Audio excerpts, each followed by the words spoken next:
My name is Shane Martin, and this is my audience.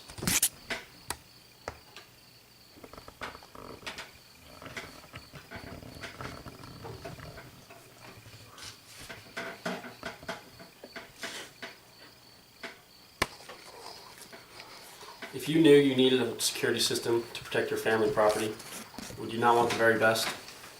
If your personal budget was unbalanced, would you begin to cut costs by reducing the effectiveness of this same security system? Of course not. Recently, President Obama and Congress have been attempting to rein in the skyrocketing national debt.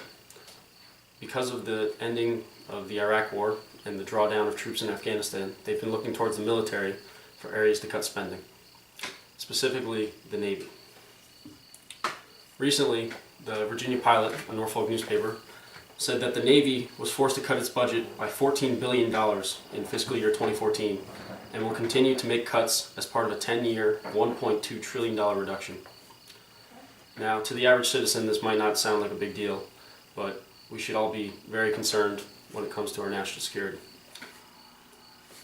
As a Navy midshipman in ROTC at Penn State, I've experienced the effect of these budget cuts firsthand during training last summer in San Diego Naval Base. By taking away so much money from the United States Navy, we're not only reducing the amount of training that our sailors and Marines are going to receive, but cutting back on ship maintenance for our fleets and degrading our national security overall. First, I'd like to talk about the effects of a reduction in training and how that will impact our national defense. The 21st century brings with it a new kind of threat, the lone wolf or small terrorist groups. No longer do we have to really worry about rogue nations or standing armies, but today's sailors and Marines receive training for that specific purpose, to counter these lone wolves and these terrorists. Specifically, counterinsurgency, counterterrorism, and counter-piracy operations. A reduction in funding for this training means a reduction in the training itself and a reduction in the effectiveness of our sailors and Marines to combat things like this. Now, the Navy specializes in counterterrorism operations. As you all know, May 1st, 2011, the Navy SEALs were tasked with capturing or killing Osama bin Laden. This was a highly publicized mission, and as we all know, they succeeded because of intense training. Some of the world's best, but also some of the world's most expensive. In addition to a reduction in training, budget cuts also affect the Navy's ship maintenance programs.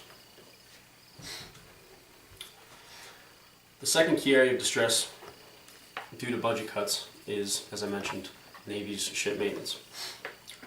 Specifically, as an example, the USS Abraham Lincoln, a aircraft carrier, was scheduled to replace its nuclear reactor in 2013. This is a multi-billion-dollar operation, but the Navy fell short by $1.5 billion, and they had to postpone the replacement. As a result, we lost one of our carriers to dry dock, and we can no longer use it. It's still sitting in port. Also, in general, for fleets, deployments are now 8 to 10 months rather than 4 to 6 as they were previously because of various maintenance reasons. Not as many ships can be put out to sea.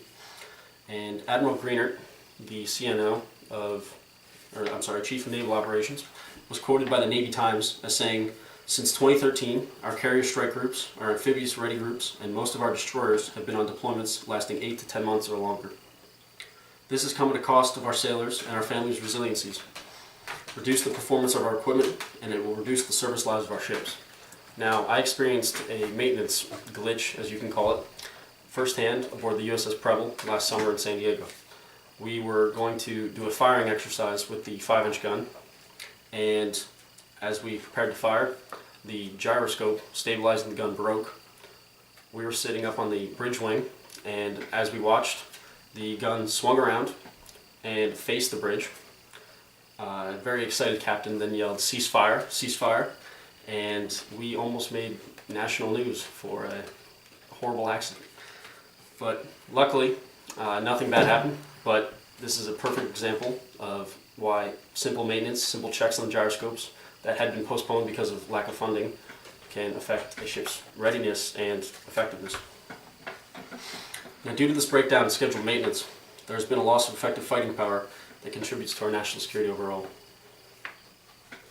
And finally, with reduced training and postponement of ship maintenance, the Navy's ability to face not only the threats of today, but the threats of tomorrow is greatly reduced.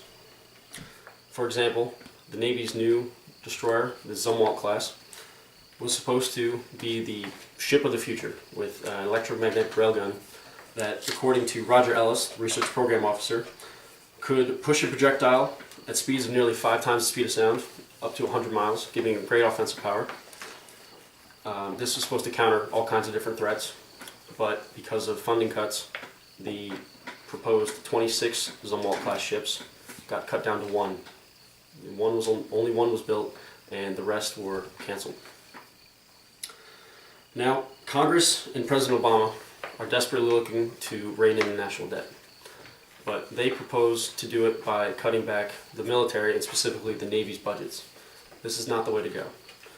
A reduction in budgets for the Navy reduces the training time our Navy sailors and Marines can receive, as well as critically needed shipboard maintenance, and as a result will degrade our national security overall.